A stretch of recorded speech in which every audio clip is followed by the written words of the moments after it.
Well, boys, you were dubbed the odd couple of anime. That's the title of this panel. So I told them a little bit about you guys are thick as thieves, and you have quite a history. So why don't you tell them where it all began? Well, Josh and myself, as you know, Mr. Satan and Majin Buu and Dragon Ball Z. Dragon Ball fans, obviously, yes? Good, good. Otherwise, you're in the wrong place. So, no. Back in 1995 or so, I started going to an acting school called KD Studios. After I was in college for a little bit and I'd done some plays, and I was like, oh, acting, I'm going to do that instead of, I was thinking about being a graphic designer. I was like, oh, I'm pretty good at this acting thing. I took improv and this and that, and I ended up at KD Studio. And then Josh, he was already at KD Studio. And long story short, you know how it is college days. Sometimes you don't show up as much as you need to. And well, Josh apparently had to come back and retake his second semester of KD because, he didn't show up. But because Josh screwed up, we were able to meet and be in the same class. When I came in to my second semester, he restarted his second semester with me. So we met there at KD Studio.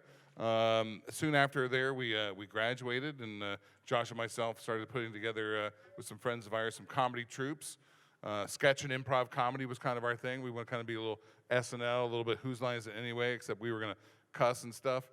And then it was going to be a little more rated R than what you saw on TV, is my point. A lot more. We started off with this comedy troupe called Actors Without a Stage. We were very actory at the time. It was very much about the acting process and the theater. And then we eventually became a comedy troupe called Dead Comics Society, which I've always liked that name. I always thought that one was clever. And then ultimately, we met a guy named Mike McFarland. Dead Comics Society had kind of gone by the wayside. And we met a guy named Mike McFarland. Do you know who Mike McFarland is? Master Roshi, yes. So Mike McFarland was working at this restaurant called Dick's Last Resort that we all started working at, right? We started working at Dick's Last Resort. If you don't know where Dick's Last Resort is or what it is, it's basically a restaurant where you go in and the servers treat you rudely, right? And they put funny hats on you and write stupid sayings on them and make you try to make you feel bad about yourself, which makes you feel good about yourself in return. It's all about having fun with the guests. So we met Mike there. I was really good at that job, by the way. I just wanted to say that was one of my favorite jobs. I was fired from Dick's Last Resort 5 times. Yeah, well, see, turnover in the waiting table business is not like turnover in the management business of restaurants, too. So, they get like a new GM would come in, or that GM may have felt bad for me. He thought maybe I got fired for, not a good reason. Look, I was good at my job. I was a good dick at Dick's Last Resort. And so, anyway, Mike, he'd seen our show, and he knew we weren't really doing anything at the time, so he wanted to put back together another comedy troupe, and we called that Section 8 Comedy. You think low-income housing or something like that, but it was really a reference to MASH, the show MASH, where Klinger, he wanted a Section 8 from the Army, right? So he dressed like a woman, so they'd think he was crazy. Right, well, that's not that crazy these days anymore. People are like, we've seen that, right. Klinger. Yeah. So that was the reference, and then from there, Mike, he was very much into anime and Dragon Ball and things like that. He was already a fan, and when he found out that Dragon Ball was coming to the Texas area to be dubbed, Mike immediately went and auditioned, and he got the part of Master Roshi. He comes into rehearsal one night right before we were going to do a show, and he's like, hey, man, they're doing... They need actors out in Fort Worth, Texas to do voices for cartoons. And I was like, they gave you a part? And he's like, yeah. It's like, if you can do it, I know they're going to give me a part for sure. So sure enough, I went and auditioned. Mr. Satan was on the docket that day. I auditioned, and they liked my sort of 80s wrestlers rendition of Hulk Hogan and Macho Man Savage and a few others sort of mashed into this voice. I just always imagined like Mr. Satan was always cutting a wrestling promo, it didn't matter.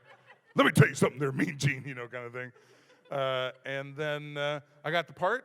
Then about a year or so later, this Boo Saga thing happens, right? There's a new saga that's going on. We killed Cell. I defeated Cell. And for those of you who think I didn't, Android 16's head does not throw itself. You're welcome, Gohan. So from there, Sabbath and some of the guys came out to see our show. We were in Section 8 comedy, like I told you. You know, and some of our stuff's a little risque.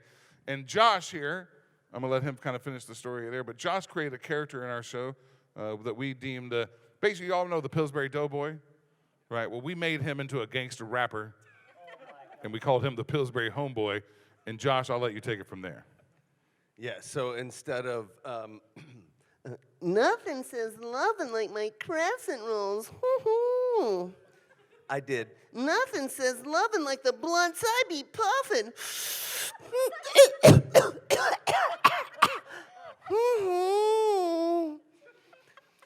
So there you go. Yeah. That's it. But at that show, we did Sabbath and a few other people. You know, Sabbath's the director. He was in the audience that night. And Josh does that thing, and then he comes up to you afterwards. What does he say? He's like, I think I found the voice of Majin Buu. And so he invited me to come and read the part of Majin Buu, and he explained the whole thing to me, and I was super confused because I didn't know anything about anime or Dragon Ball Z for that matter.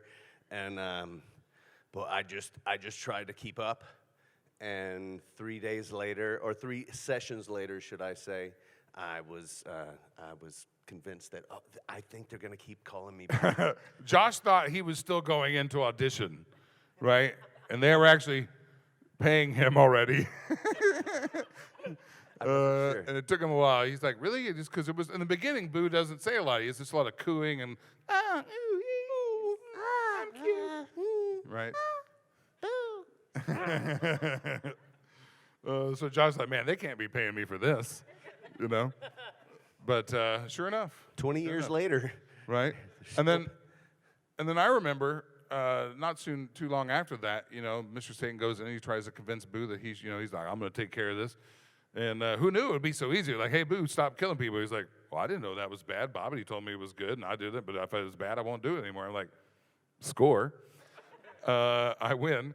But I soon then began, you know, once there was the house, and then there was like the bathtub, and we were cooking eggs. You know, I remember coming into rehearsal one night, and I said to Josh, I was like, dude, Josh, like our characters are like friends. They like live together now. They take baths together, and I make you eggs in the morning. It's kind of weird, but you know, they like live together now. You know, and so ultimately it was life imitating art in some way. You know, we were best buds, and Mr. Satan and Boo ended up becoming a couple, as it were, a bromance in many ways, and so It's a boo-mans. a boomance.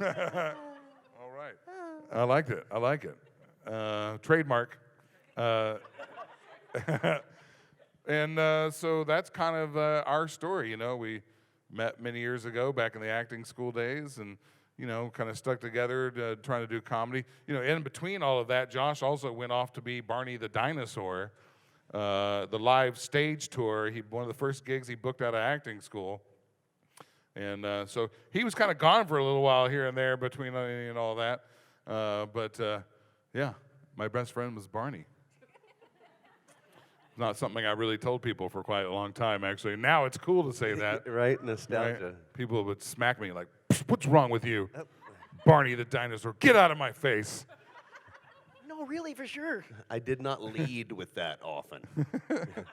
Right? As a matter of fact, when I met my now wife at the time, it took me a while to tell her exactly what I did.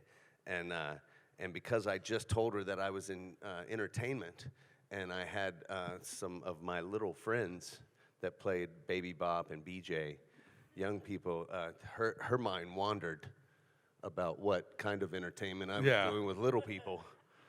What is happening? I was, you know, you don't usually, when you're 21, yeah, I'm Barney. Oh, cute. Anyway.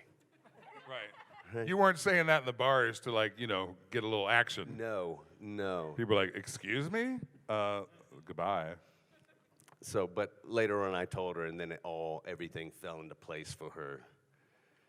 But anyway, yeah, when you're 21, it's hard to lead with, hi, I'm Barney. How you doing? Oh, yeah, Although you know, it has been. you know, like the big purple dinosaur girl. What's up? How you doing? There was That's right. Barney loves you. at, He wants to share. All All right. No. At the Disney attractions where I work at, there's a lot of equity stages, and guys always make the big mistake of, well, hey, I help Captain Jack Sparrow. And the answer is always, oh, do you know the guys at the stuntmen, Lights Motor Action? Right. Where are those guys? Yeah. Right, Exactly. yeah. Do you work at Lights Motor Action? No. Do you know the guys? No. Oh. Yeah. No. Anyway, That's nice. Oh, look, So you're a a squirrel. helper. you're a helper. That's right. You're the tracer. Right. Anyway, Oh. So, yeah. little Yeah. Chasing Amy reference, sorry. No? Okay. Moving on. Questions, maybe? Yeah, about to say, yeah. Let's just do hands, and I'll bring the microphone to you so everybody can hear. Yeah, we'll take this young man up front here. All right. What's your name, boss? Leroy. Correct. Roy. 10 points. All right. Nice. Okay. Now for the bonus question. Right. Now, you Double or you nothing. mentioned that you had to tell your wife that you were an entertainer. I mean, didn't the big purple suit kind of tip her off? No, yes. He didn't like wear it to lunch. Exactly. Yeah, You know. This was, I He met just her, wore the feet and walked around. Sorry. I met her after a comedy show. But One of I our was shows. in Dallas on break in between legs Right. of the tour. And so, yeah, I didn't have the costume with me. I wasn't within the capacity of performing Barney at the time that I met her. And so That was at the Copper Tank Brewery. Yeah, the Copper Tank. It's no longer there. As we all know, the voice of Barney is downstairs as well. Yes, exactly. West. Yeah, me and Bob go way back. Go way back. When did you first meet Bob, and how long did it take to? Hey, I've been inside you. No, that came out wrong. Huh. I didn't really have like a one-on-one relationship with Bob when I first started out, or for very much longer after that, because he did his voice stuff mainly for the TV show, and everything that, all the voice work that he provided for our show on the road was pre-recorded. Yeah. All that tape. We did have an on the road, a tour voice in case the DAT tape screwed up. Then he could come on and we'll be back in 5 minutes or whatever. Sometimes we do a TV appearance or a news in the morning to promo and stuff. So we do a quick interview like that. But yeah, it was years later, even more so now, do I have a better relationship with Bob being out of the costume. And now I've come full circle, because I remember being in the costume and being 21 and growing up with Mel Blanc and, the cartoons, and being like, oh, I'd like to be that part. Not that I didn't like being inside, because I love puppets too, so that was a fun little thing for me to do as well. But envy might be the wrong word, but it was a goal that I was looking out of the mouth going, oh, wow, I'd like to do that voice. And now I am doing voices and doing gigs with Bob West, so. Boom. Bang. Ding. And remember. Yeah. Suck it, Barney. No. Hey, what's your name? Gavin? So this is for Chris. So I was just wondering, what are your feelings on taking over for Blackbeard in One Piece from Cole Brown? Oh wow, good question. Honored to be quite honest. I really never knew Cole Brown.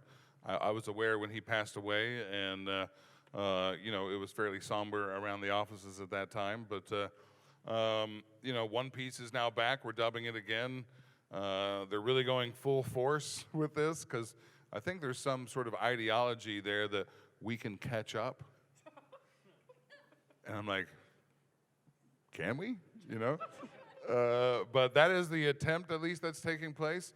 So I really, truly am honored. I got to have a little piece already in the Stampede movie, which I think is a nice little setup, I think, for future things to happen. I mean, I don't know. I'm just saying, you don't go, spoiler alert, by the way, you don't go break a bunch of people out of prison and nothing's going to happen after that. So it should be interesting, but truly honored. And Mike McFarlane, Master Roshi, he's the director on that. He was the one that ultimately decided to give me that part.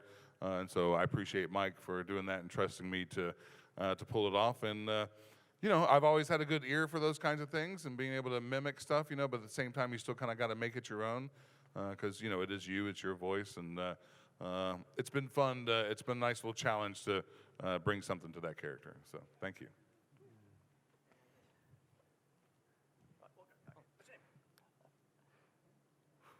What's your favorite thing about playing Majin Buu and Mr. Satan? I think it's the relationship that has come from the, the fact that they, all those scenes where they're living together and taking baths and cooking eggs and like sitting in front of the TV, smoking a cigar and those kinds of things and just, just kicking it, And then I really did enjoy too the intro to Super, Mr. Satan's talking to the press kind of thing, and then Boo all comes in all hungry and stuff like that. It's exactly how I imagined it, because I was like, in my head, I'm like, I want them to have a little offshoot show where it's just Boo Your ride's and here. Satan and oh yeah, thank you. Boo and Satan, and they're kind of they're living together, it's odd couple circumstances, so I'd like to see a lot more. I'd like to see a little sideshow of Boo and Satan living together and the comedy that ensues there. Because I have a feeling it's a lot of Mr. Satan trying to convince Boo not to turn people into chocolate because he's hungry, or kill people because there's no more pudding, little things. And then in the end, Mr. Satan's like, save the world again. All right. Just by being friends with You're him, so. welcome. That's right. Whew. Chocolate sprinkles got him just in time, All right, what's your name? Ashley, what are your favorite Mr. Satan and Boo quotes? And also, is all the pudding still booze? Josh? All pudding is booze. First. That's probably one of my favorite lines, too. All pudding cups are for Boo. It's just fun to do. Yeah? Yeah, I imagine in my head in real life, like, if there was a real life thing, that there'd be like refrigerators just full of pudding, and Mr. Satan's like, he has like a downstairs area with just a bunch of refrigerators and nothing but pudding inside them, just to keep all of you safe. But favorite lines, man, I did like in the Battle of the Gods movie. Mr. Satan challenges Beerus to a fight when he's drunk, and then he kind of falls over, and then Videl runs to his side. And Sabat and I kind of went back and forth a little bit on this, I don't know what the original Japanese line was. I can't remember. But Sabat wanted to do this joke because at the time, remember, there was this David Hasselhoff thing. We get all drunk, and his daughter brought him a cheeseburger. That he's eating a cheeseburger while drunk, talking to his daughter. Sandwich is delicious. Right. So we did a little joke on that, where he's like, "Oh, Videl, can you give me a cheeseburger?" And that was the line. But I begged Sabat, begged him to let this be the line. And I think this would have been a better line. He'd be like, "Oh, Videl, man, this hangover is going to be over 9,000. This is going to be a hangover 9,000 or something." And Sabat's like, "No, we are not doing that." I was like, the fans will love it. But I wanted to give you all a little fan moment there. But just know that Sabat said no. All right? So how great is he really?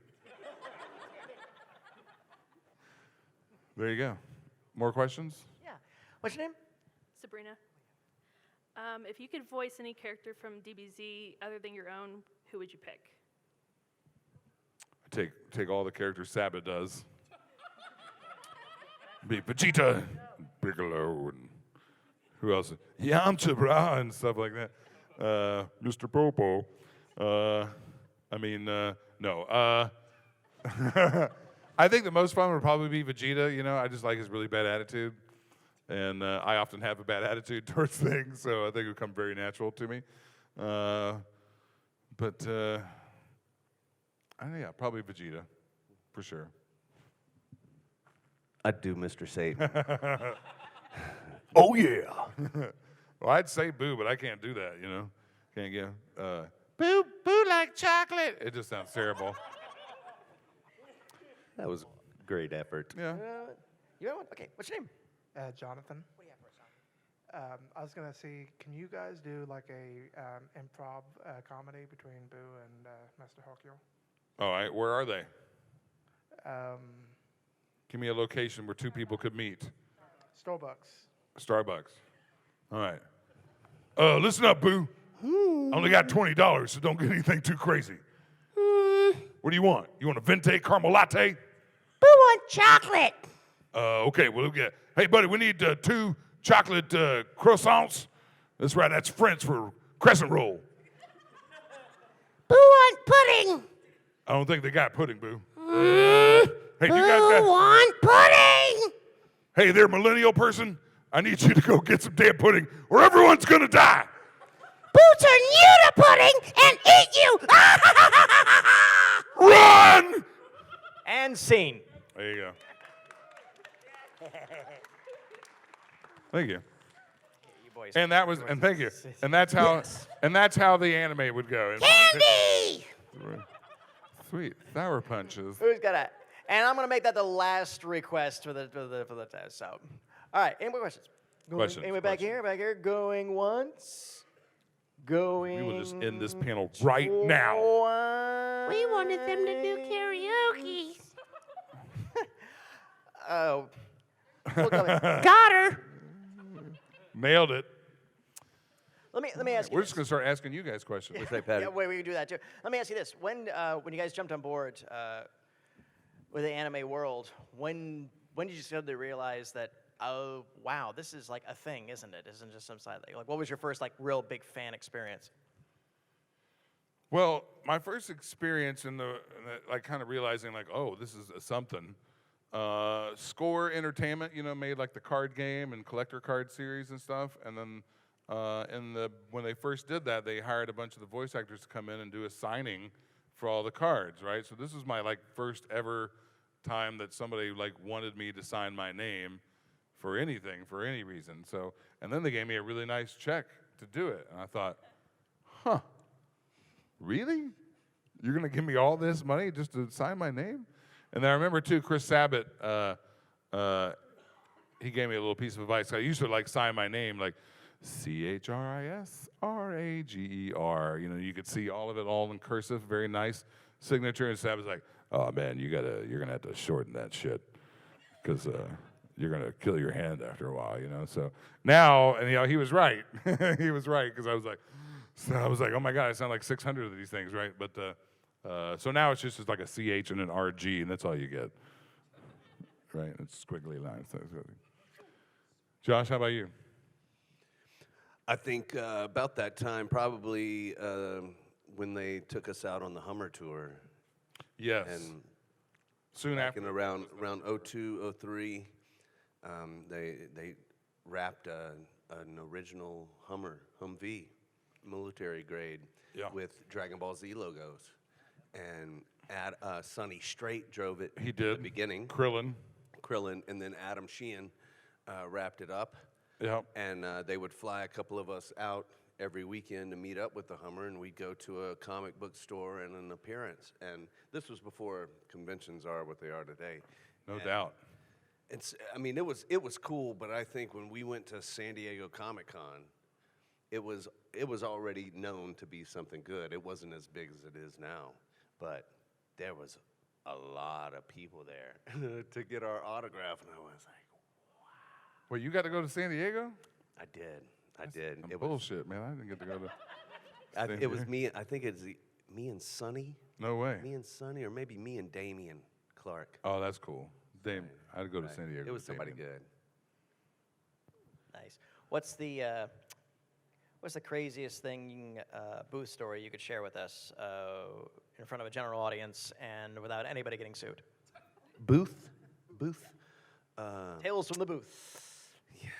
Man, mine are boring. I don't. No escapades? I might let a curse word slip every once in a while when I mess up.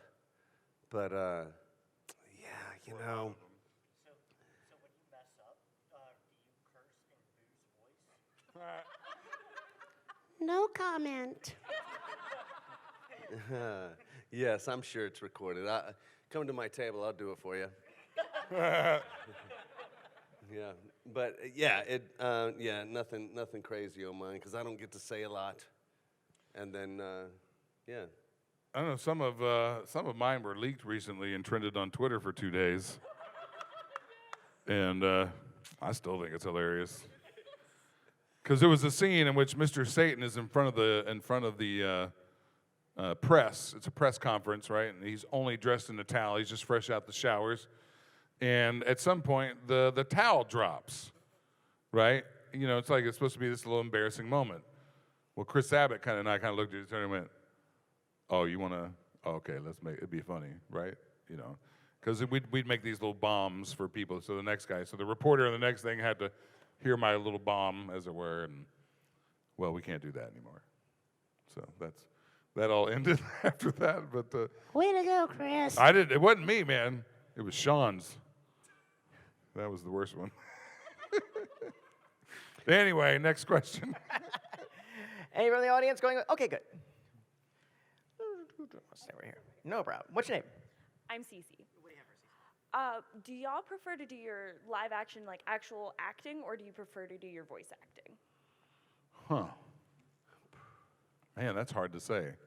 I like voice acting because I can wear this, and I don't have to worry about being in costume or makeup or those kinds of things. But there is something fun about being part of a production, that live action that way, or whether we're at stage or a commercial or some other thing like that. Because, you know, Josh is kind of like myself. We just like to watch the process and all the people and the setup of it all and the lights and everything, you know. So there's always something interesting and fun to look at in that regard. But in that world, it's a lot of hurry up and wait, you know, and which is fine because, like, again, there's still stuff to look at and you're getting paid either way. They want to go into overtime, then hell yeah, please do that because that's more money. But and then in the anime world, voiceover, video games, things like that, it's come in, do the thing, go home. You know, so there's pluses and minuses to both of them. Well, there's not really any minuses to voiceover. It's fun. It's fun, and I could wear my pajamas if I wanted, I guess is what I'm saying. And then the other stuff, you know, it's about more of the process and being a part of it. So I like voiceover because I'd never get cast as a big fat pink monster. That's true. Otherwise, That's true. So that's fun. I normally get typecast recently as monsters, cute monsters. I don't know what, but why'd that happen? Something pink and blobby in an anime, people, all the directors up at Funimation will go, Josh Martin. Well, I think we if need bring Josh. Josh in for this. We need Josh for a line. It's typecasting. Yeah. But I love live performing because there's nothing like, you know, getting that immediate response from the audience or from someone else, the crew or the whatever.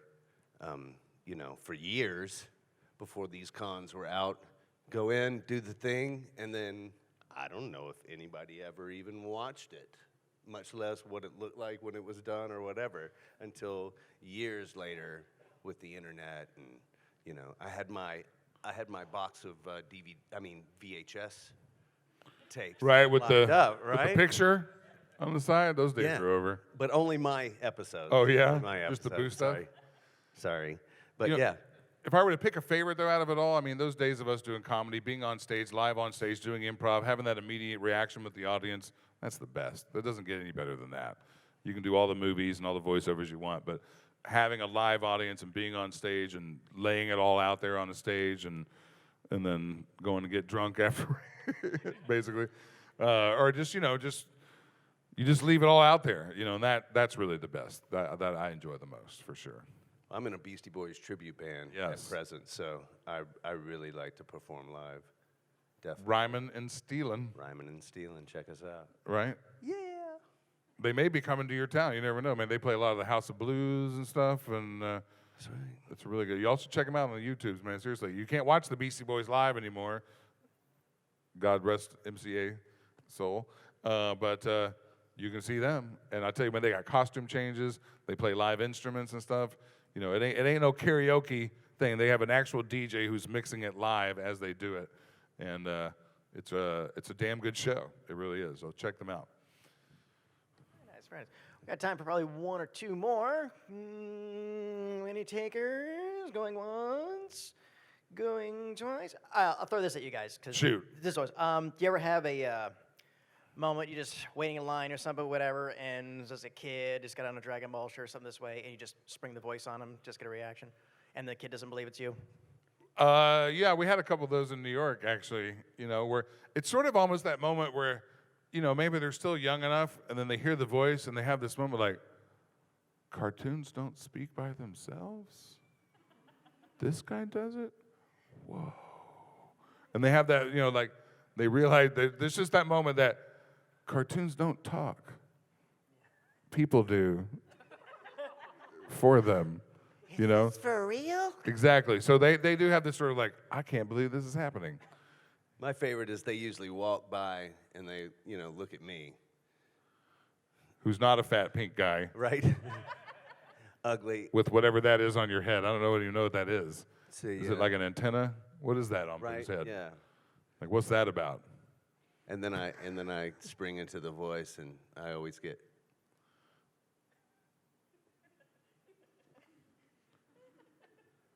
They don't Did he expect make the that voice noise? to come out of my face. Is there someone standing It's behind fun. that guy? It's fun. And then we'll just start tag teaming me back and forth, like, oh yeah, and just start, whatever Satanisms I can come up in his Booisms, Satan and Booisms. And yeah, we have fun with that for sure. Lower the kid away. But not like in the drive-through. Like, can I get a Big Mac with some extra fries? I want extra fries. Don't put it in a medium thing, but put extra in there.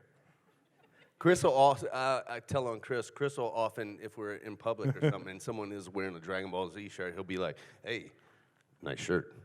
How you doing? You like Dragon Ball Z? Yeah. I'm Mr. Satan. And they're like, what? Really? Really? What? Yeah, Google it. No, I did. I was coming out of a GameStop one day, and someone was wearing a Dragon Ball shirt.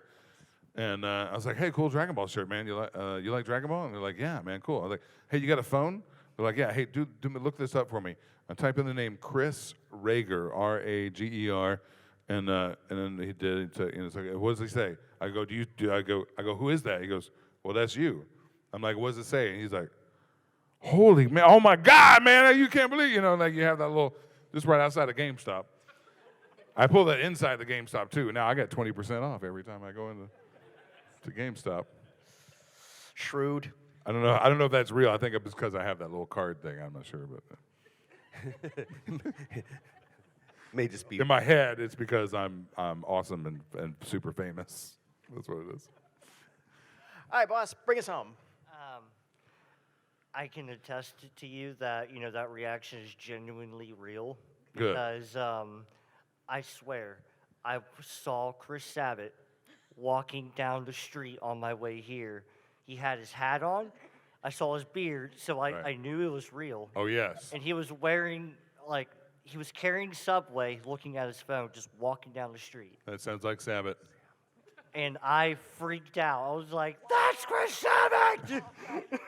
Right? I bet he felt very safe at that moment. Honestly, he probably didn't look up for his phone. Like, yeah, what's up, man? There you go. Scroll down. Yeah, I'm gonna go eat my Subway sandwich and pound that down. Yeah, I'm saying. Did you see him? She's like, "No, I didn't see him." So I was like, "Now I just look like a liar." You just make. I see it stuff all up the now. time. You can see him downstairs. I see him all the time. He's kind of annoying, a little. I'm just kidding.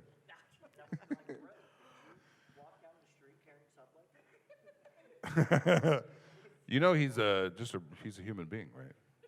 Yeah, yes. He has to eat food, right?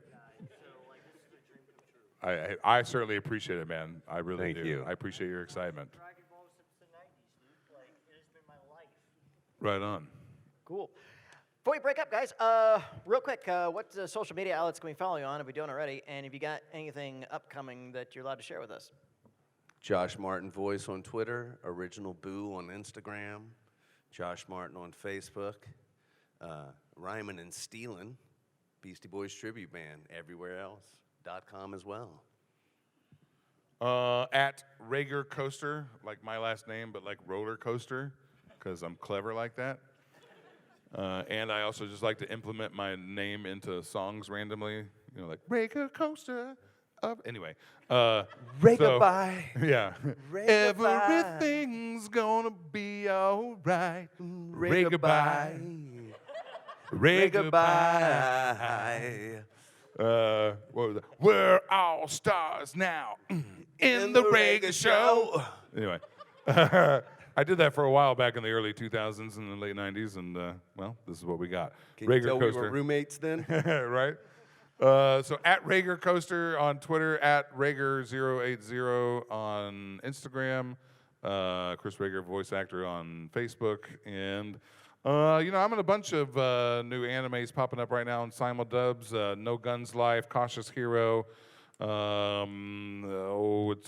SCIU, which is like a kind of criminal syndicate type show. I play Gramps. I play Endo, the sniper. And I feel like there's a couple other I can't remember the names of or the characters I play because sometimes they're a little far further apart. But yeah, so check it out. You got Funimation now. Pay your $6, $7 a month. Get your Funimation now and watch all the anime you could possibly want.